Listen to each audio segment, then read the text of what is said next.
బాయ్స్కి అంతకుముందు ఎక్కువ కొంతమందికి కాఫీలు టీలు తాగి అలవాటు ఎక్కువ ఉన్నదండి. ఎప్పుడైతే మన్మధుడు సినిమాలో తాగితే కదా తెలిసేది నచ్చుతుందో లేదో అని ఇవిడంతా చూసారా, ఆ తర్వాత స్టార్ట్ అయింది నిజంగా ఈ కాఫీ టీలు అలవాటు చేసుకుని. నేనైతే అలాగే చేసుకున్నాను. ఎప్పుడు మన్మధుడు కాఫీ సీన్ తర్వాత కాఫీ అలవాటు చేసుకున్నాను. అంటే నేను టీవీలో చూసానండి, నేను అప్పుడు థియేటర్లో ఏం చూడలేదు. టీవీలో చూసిన తర్వాత ఆ సీన్ నాకు అంతకుముందు కాఫీ టీలు నిజంగానే అలవాటు లేదు. ఆ వయసులో కాఫీ టీలు తాగకూడదు.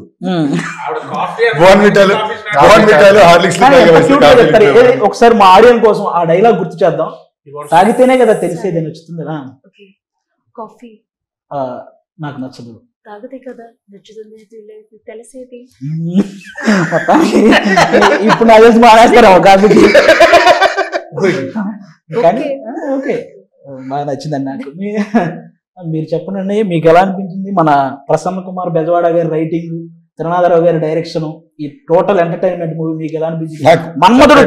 సారీ టు ఇంటరప్ట్, మీరు ఈ క్వశ్చన్ అడిగేటప్పుడు చూసారంటే ఆయన నోట్ నుంచి పదాలు అడిగే ప్రతి క్షణంలో బాడీ యాక్టింగ్ కూడా చేస్తున్నాడు.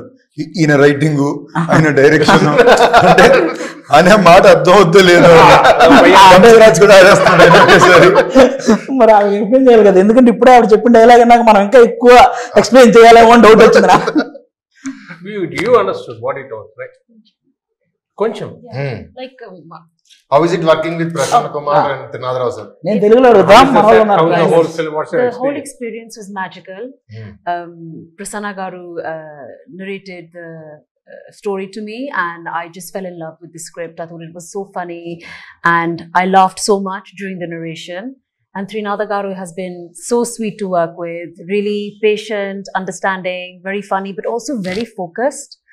You know, I think people think he's this really funny person, which he is, but when it comes to work, he's just in his zone, you know. So yeah, it's been wonderful. I didn't have any scenes with you. నేను అడిగిన question ఆవిడకి translate చేయడం కాదు, ఇప్పుడు ఆవిడ చెప్పిన answer కూడా కొంచెం ట్రాన్స్లేట్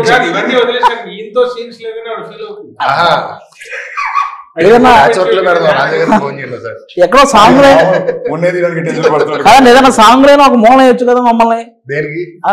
చిన్న సాంగ్ లోనే యాడ్ చేస్తే ఆవిడతో చేసిన ఫీల్ ఉంటుంది మాకు కూడా. మనకి ఆ రీల్ లో లేదండి, చిన్న షార్ట్ వీడియోస్ లో ఏదన్నా చిన్న రీల్ చేద్దాం. ఓకే, అది కూడా చెప్పండి. We'll do a reel, he's telling. నన్ను అడుగుతున్నారు ఇంగ్లీష్. ఓకే, చాలా రోజుల తర్వాత కూడా అవన్నీ పక్కన నాకు అంశు గారిలో ఈ సినిమాలో తప్పకుండా చాలా నచ్చిన విషయం వర్క్ ఎథిక్ పరంగా సూపర్. ఎంత మన్మధుడు హీరోయిన్ వెనకాల నేను పడి వెళ్తే అది ఆడియన్స్ ఎగ్జైట్మెంట్. ఈడేంట్రా ఈడి వెనకాల పడుతున్నాడు, ఎక్కడ పడుతుంది, ఇది కావాలి మాకు. ఈ థాట్ మీరు ఫస్ట్ రావు రమేష్ గారికి చెప్పగానే ఆయన రియాక్షన్ ఏంటన్నా, ఫస్ట్ కథ చెప్పేటప్పుడు సార్ ఇది మీరు పలానా మన మన్మధుడు సినిమాలో ఆ హీరోయిన్. చాలా క్వశ్చన్లు. అసలు ఫస్ట్ ఆవిడని పడేయడం సంగతి పక్కన పెడితే అసలు ఇది జరిగే పనేనా, డ్రీమ్ బాగుంది, ఇది అవుతుందా, వర్కౌట్ అవుతుందా?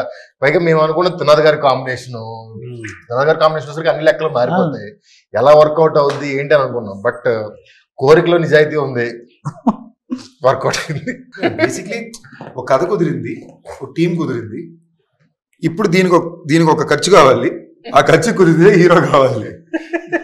నేను చూసిన విధానం నాకేంటంటే, ఇప్పుడు ఇది మళ్ళీ రమేష్ గారు అంటున్నారు కాబట్టి బయట ఎక్స్ప్లెయిన్ చేయాలి, అంత పెద్ద ఇదేం కాదండి. జనరలీ పీపుల్ కొంచెం మంది they might feel little conscious of అంత స్క్రీన్ టైం పక్కన ఇంకోళ్ళకి ఇవ్వడం. ఇప్పుడు పాటల్లో ఉంటారు నాతో పాటు రమేష్ గారు, ఆయన ఇంచుమించు ఇంకో హీరోనే సినిమాలో. ఆయన సరదాకి ఇది అంటున్నారు తప్ప, నేను మన స్టేజ్ లో కూడా సార్ ఇంకో హీరో సార్ సినిమాలో, మీకు హీరోయిన్ ఉంది, మీకు పాట ఉంది, ఓకేనా.